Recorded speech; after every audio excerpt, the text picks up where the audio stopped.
Permezz ta' tnedija ta' rapport bl-isem LGBTIQ+ Progress Report li jkopri l-perjodu ta' bejn Lulju 2024 u Lulju 2025, Malta kompli tikseb avvanzi pożittivi kemm fl-oqsma tal-inklużjoni, tas-saħħa u anke fit-taħriġ dwar il-qasam tal-LGBTIQ+.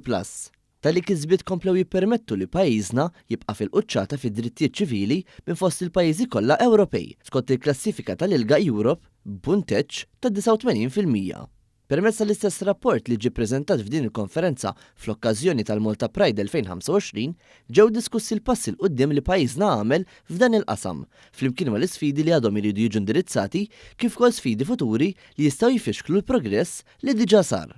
Flimkien ma' tnedija ta' servizzi LGBTIQ+, il-Gender Wellbeing Clinic kompla jespandi s-servizzi tiegħu għal persuni transgender.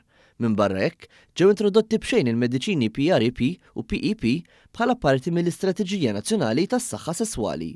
Ir-rapport jisħaq li Malta qed timxi lil mill-liġi għax qed jittieħdu passi konkreti biex jitħarsu drittijiet ta' persuni LGBTIQ+.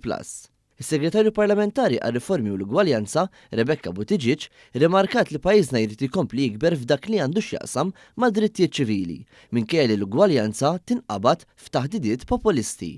Għal 10 snin sħaħ Malta ta' fuq il-quċċata tal-indiċi f'dak li għandu x'jaqsam ma' drittijiet tal-persuni LGBTIQ.